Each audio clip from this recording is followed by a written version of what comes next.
공수처 설치는 성역화된 권력기관을 개혁하는 피할 수 없는 시대적 과제입니다. 이미 민주당은 시국에 좌고면하지 않고 계획한 대로 차질 없이 추진하겠습니다.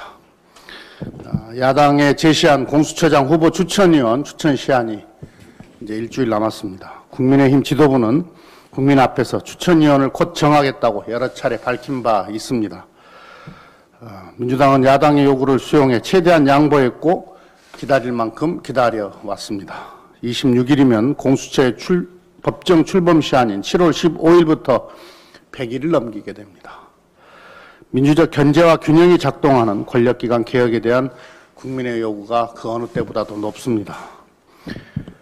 더는 공수처 설치를 지체할 수 없습니다. 야당이 끝내 협조를 거부한다면 민주당은 곧바로 공수처법 개정안 심사에 착수할 것이라는 말씀을 드립니다. 국민의힘에 26일까지 공수처장 후보 추천위원을 추천해 줄 것을 거듭 다시 한번 요청합니다. 올해 벌써 10분, 이번 달에만 3분의 택배 노동자가 사망했습니다. 먼저 삼가 고인의 명복을 빌고 유가족께도 깊은 위로의 말씀을 드립니다. 경무와 장시간 근로 때문에 과로사하는 노동자가 연이어 발생하는 것은 매우 참담하고 부끄러운 일입니다. 택배업계의 노동환경 개선을 위한 민주당의 노력이 현실을 따라잡지 못해 송구한 마음입니다. 택배 노동자들의 안타까운 죽음을 막기 위해 근로조건 개선을 위한 근본적인 제도 개혁에 더욱 속도를 내겠습니다. 물류산업이 새로운 시대의 수요에 맞게 발전하기 위해서도 택배 노동자들의 근무 환경을 개선해야 합니다. 지난 8일에 물류업계 노사와 함께 협약을 체결한 생활물류법의 처리를 앞당기겠습니다.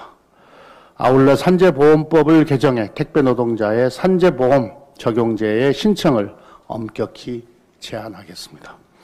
정부는 택배 노동자의 근로 실태와 작업 현장에 대한 전수조사를 실시하고 택배 운영기업들의 위법사항에 대해 엄중하게 조치해 주기 바랍니다.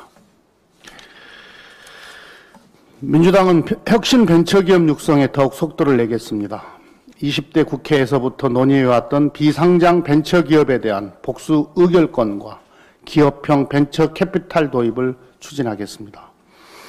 복수 의결권 제도는 벤처기업이 유니콘 기업으로 성장하도록 자금 조달과 창업주의 경영권 안정을 보장하는 방안입니다.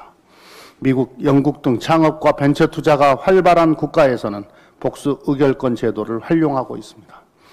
복수 의결권은 창업주에게 주식 한 주당 2개 이상의 의결권을 부여해서 대규모 투자를 받더라도 창업주가 최대 주주의 지위를 유지할 수 있게 하는 겁니다.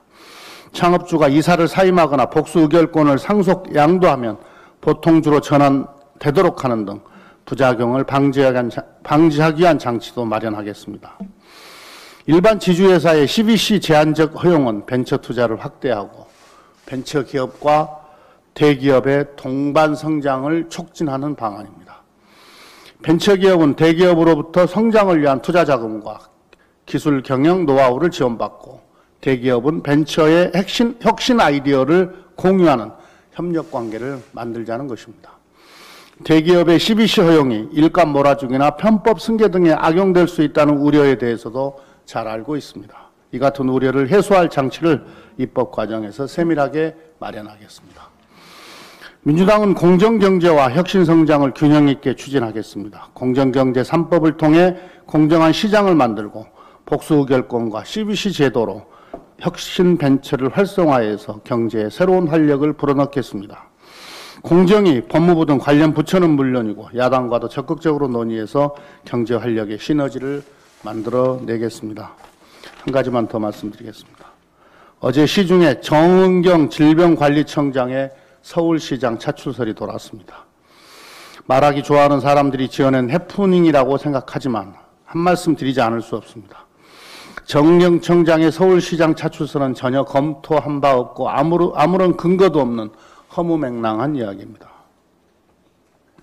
국민의 생명과 안전을 지키기 위해 애쓰시는 분을 뜬금없이 정치 한복판에 끌어들이는 것은 옳지 않은 일이며 정치를 희화하는 행태입니다.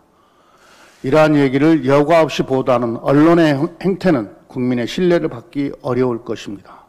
언론의 자제를 당부드립니다. 이상입니다.